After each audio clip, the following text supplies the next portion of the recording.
빌립보서 1장 11절에 밝은빛 교회 기도원 손향숙 목사님께서 하나님의 영광과 찬송이 되는 삶이라는 말씀으로 우리 모두에게 큰 은혜 주실 줄로 믿습니다. 아멘. 할렐루야로.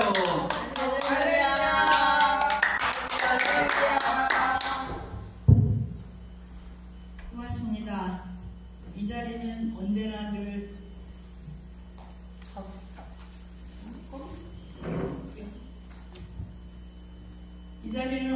늘 떨리고 두렵고 한데요.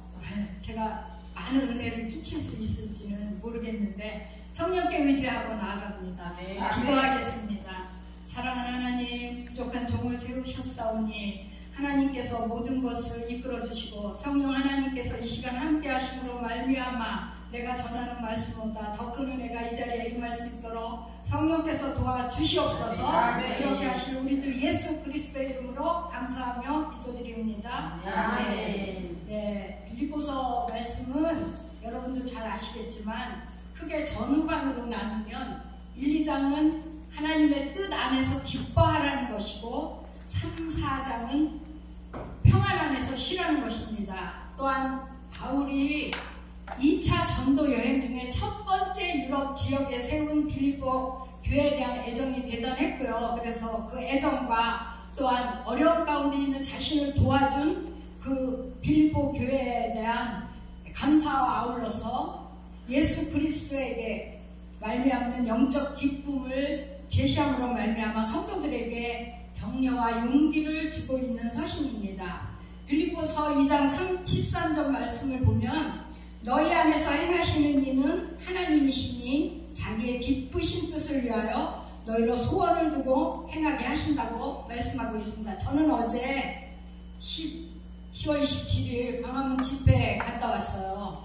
거기 갔는데 정말 가슴이 뭉클하고 눈물이 날 것 같더라고요. 근데 말씀을 들고 서신 김양대 목사님, 우리들 교회 김양대 목사님께서 우리들 교회는 20년 전부터 그 차별금지법에 대해서 성도들이 모여서 20년 전부터 기도를 계속 해왔다 말씀을 하시더라고요. 그러면 하나님께서 정말 하나님의 기쁘신 뜻을 위해서 김양대 목사님을 그렇게 쓰고 계셨구나라고 그런 생각이 들어서 너무 감사했고요. 김양대 목사님이 이 한국교회와 이 차별금지법 또한 낙태와 여러 가지 선대에 있는 문제들을 놓고 기도하는데 어렵게 하지 않으시더라고요. 막 소리를 질러가면서 하나님 살려주세요, 하나님 살려주세요 그러는데 제가 너무 눈물이 나고 우리가 너무 기도를 잘하려고 애쓰고 힘쓸 필요가 없구나, 그냥 저렇게 기도하면 되는구나, 저분은 저렇게 사용하시는구나. 제가 어제 기도를 하나 배워갖고 왔어요. 무조건 하나님 대한민국의 교회들 살려주시고 대한민국 우리의 다음 세대들 또한 이 나라 이 민족을 살려주십시오. 그래서 저는 그렇게 기도하기로 결심을 하고 어제 왔습니다. 그런데 우리가 신앙생활을 하다 보면 정말 낙심될 때가 있죠. 내가 이렇게 예수를 잘 믿는데 또 내가 이렇게 헌금도 많이 하고 내가 이렇게 교회 안에서 봉사도 많이 하는데 왜 되는 일이 없어? 어떤 목사님이 그러시더라고요. 그 전라도에서 엄청 목회를 잘하고 계시는 목사님인데 자기 어머니가 평생을 기도하셨대요. 근데 자기 어머니 생전에 돌아가실 때까지 어머니가 평생을 기도한 기도 제목이 하나도 응답된 게 없대요. 그래서 어느 날 교회 갔다 오시더니 계속 통곡을 하고 우시더래요. 그래서 왜 우시냐 그랬더니 사람들이 나를 보고 흉을 본다. 저렇게 새벽부터 밤중까지 와서 맨날 엎어져서 기도하는데 되는 일이 뭐가 있어? 뭐 잘 사는 게 있어? 자식들이 잘 되기를 해 하면서 흉을 봐갖고 자기는 하나님한테 너무 섭섭하다고 막 계속 통곡을 하고 우셨대요. 그런데 그 목사님 하시는 말씀이 어머니가 돌아가시는 순간까지 어머니의 기도는 하나도 응답되신 게 없대요. 살아 생전에는.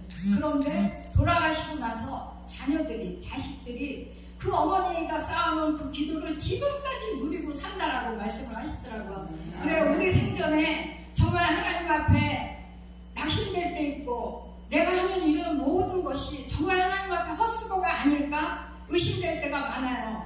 근데 우리가 가만히 생각해 보면 그게 나의 교만, 욕심 때문에 온다는 것을 생각하지 않아요. 저도 그래요.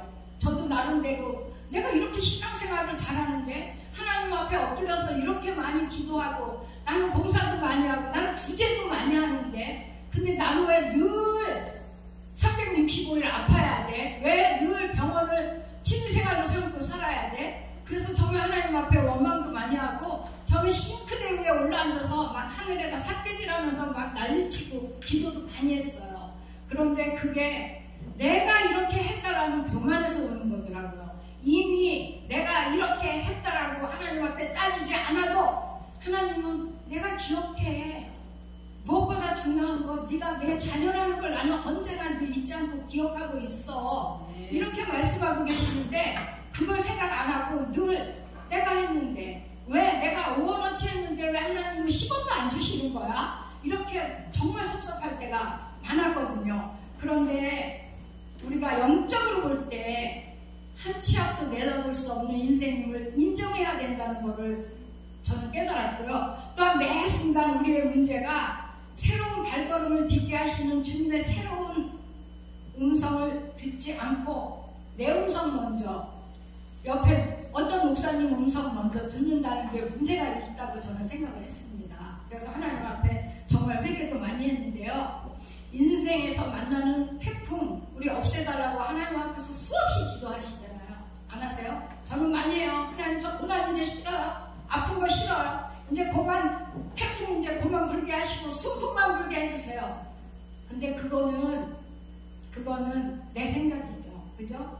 하나님의 방법이 하나님이 우리를 영적으로 성장하게 하는 데는 절대로 순풍이 없어요. 태풍을 겪어야 되고 폭풍을 겪어야 되고 한 번씩 모든 상황이 뒤집어져야 정말 하나님 앞에 엎드려서 회개하면서 전부의 의지 없어서 손들고 옵니다. 저는 주밖에 없습니다. 고백하는 그런 시간들이 그렇게 하지 않으면 없잖아요. 정말. 예.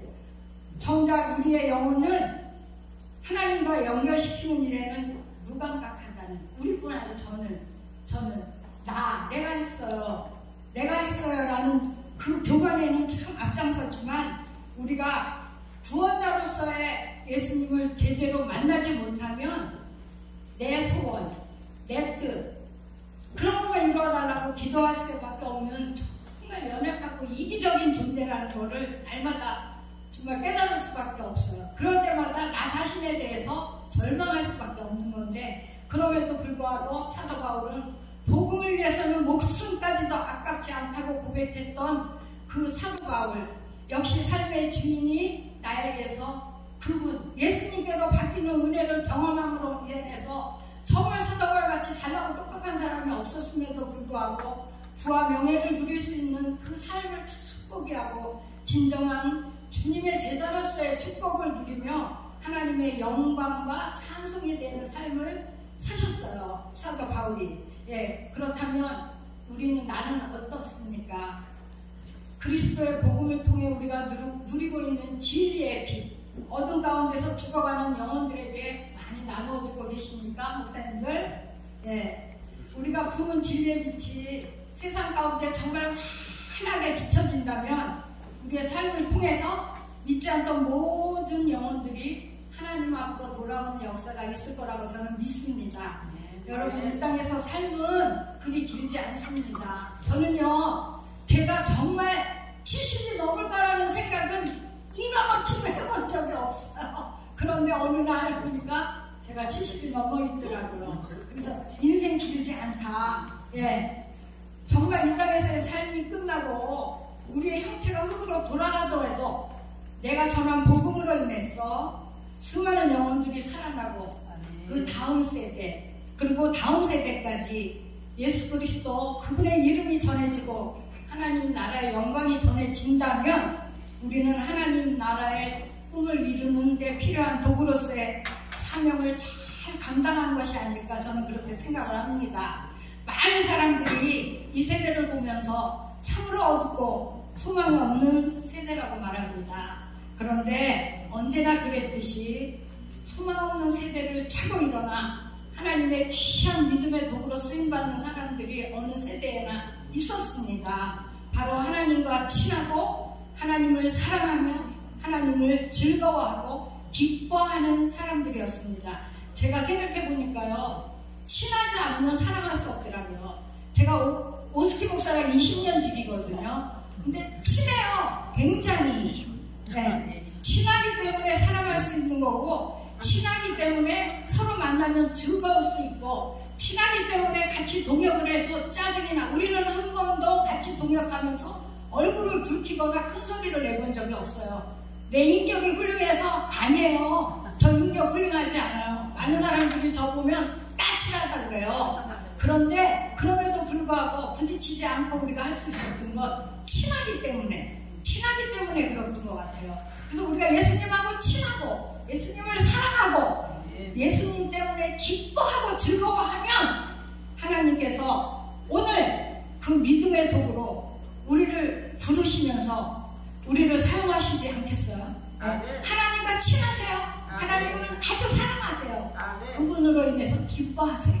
네. 그래서 하나님의 손에 붙잡힌 바 되어서 복음의 도구로 우리가 마음껏 쓰임받는다면 그것이 곧 하나님의 영광과 찬송이 되는 삶이 아닐까 생각합니다. 그 부르심에 순종하세요. 그리고 예수 그리스도로 말미암는 의의 열매를 많이 맺으십시오. 그래서 하나님의 꿈을 품은 우리를 통해 하나님이 역사하심이 어떠한 것인지를 온몸으로 증거하는 삶을 사는 모두가 되십시오. 그렇게 부르심에 순종하심으로 하나님의 영광과 찬송이 되는 삶을 사시는 여러분 모두가 되시기를 주님의 이름으로 부탁드립니다. 네, 감사합니다. 하나님 감사합니다. 아버지 말씀을 통하여 우리가 하나님의 부르심에 순종하며 하나님께 영광을 돌리며 남은 모든 인생이 하나님의 찬송이 되는 삶을 살아가는 우리 모두가 될 수 있도록 우리를 사용하여 주시옵소서. 감사드리오며 우리 주 예수 그리스도의 이름으로 기도드립니다. 아멘.